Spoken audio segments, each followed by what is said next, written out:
Alrighty. So I just got to Kyoto, and now we're gonna start the day off with Euro USD since I got this stuff. Okay. So mind you, it's a Monday. We have no high impact news on any pairs except the CHF pairs. Yeah, I think there's a CPI if I'm not mistaken, but I don't like to trade CHF pairs because it does not respect investment theory quite well, according to my experiences. Okay.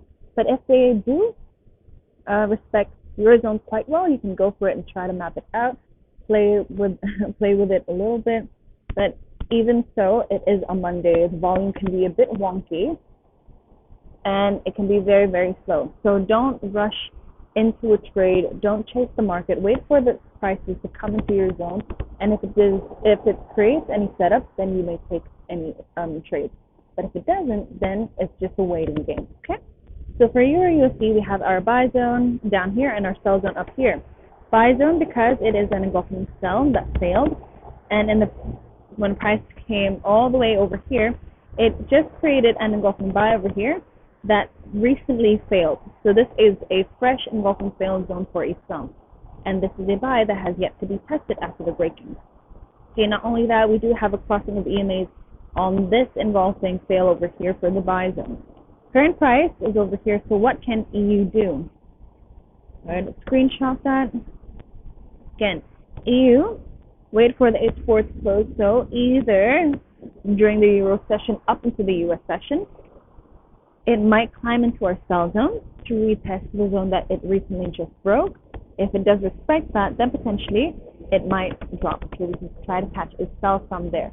But if it decides to break above the zone, then potentially it might want to test a higher zone.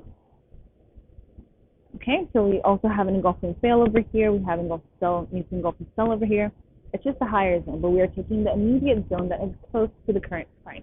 Okay, so this is the engulfing fail that I am going to monitor for any setups. Because it is also a Monday, sometimes EU, especially EU, slow-moving pairs, they won't move as much.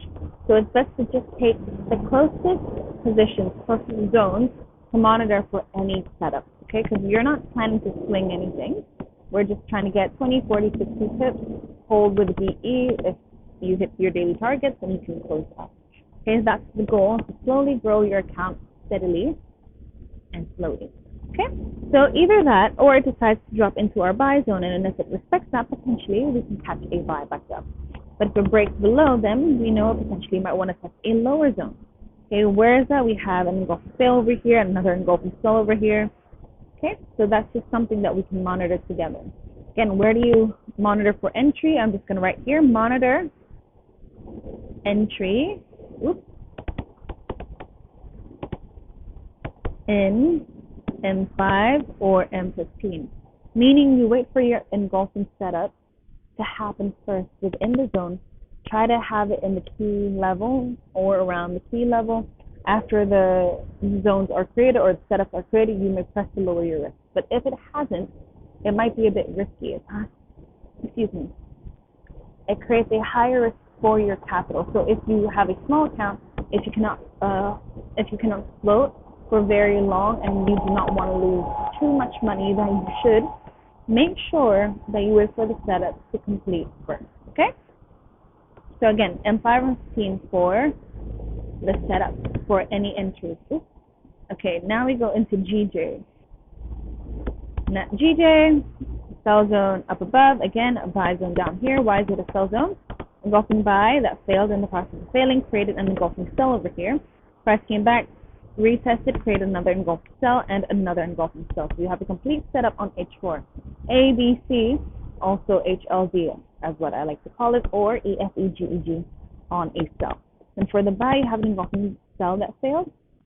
So this becomes a buy zone because the buyer is booked, it's only booked here. Price came back, poked around the key level, played around the key level showing wick rejections, but has yet to create any engulfing buys. So current price is going to test this sell zone up here.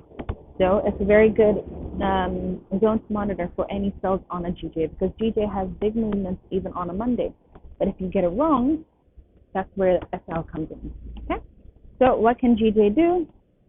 I'm going to keep repeating this. If it does decide to respect our sell zone after H4 closes, that's in approximately 52 minutes, So if it decides to close within the zone, you wait for it to come near the key level. After it does, make sure to switch to M5 or M15 to find a setup. If H4 continues to respect it, then potentially we can catch a sell back down.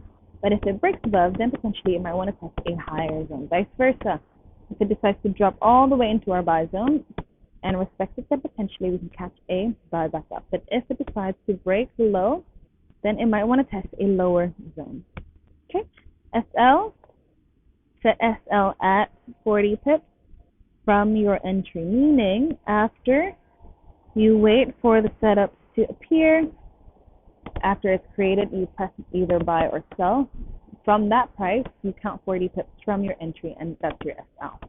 Okay, so that's for GJ. Last but not least, USD CAD. Okay, again, sell zone, engulfing buy, failed, price came back, showed wick rejections here. Sellers are very strong, wick rejections, and then we have the first. Oops, do we have a second? Okay, first engulfing sell and the second engulfing sell over here. So again, complete setup A, B, C, H, L, Z, or your ES, EG, EG sell. Then for the buy zone, we have an engulfing sell over here that broke, becoming an engulfing sell. In the process of failing, it created an engulfing buy. So you have your ES, EG, buy. If this H4 decides to close right around where it's at, or simply just above this sell candle's high, then this will be the second engulfing buy for this buy zone. So you can wait for you can either wait for it to retrace back a little into the key level for a better buy up during the Euro or USD session. Better yet, the US session, because it is a USD pair. You can wait for that to monitor for a buy. Okay, so USD CAD, what can it do if it decides to drop into our buy zone and respects it? Again, potentially you can catch a buy back up, but if it breaks below, then it might want to test a lower zone. If it decides to shoot up into our sell zone and respects it, then potentially we catch a sell back down. But if it breaks above, then potentially it might want to test a higher zone above.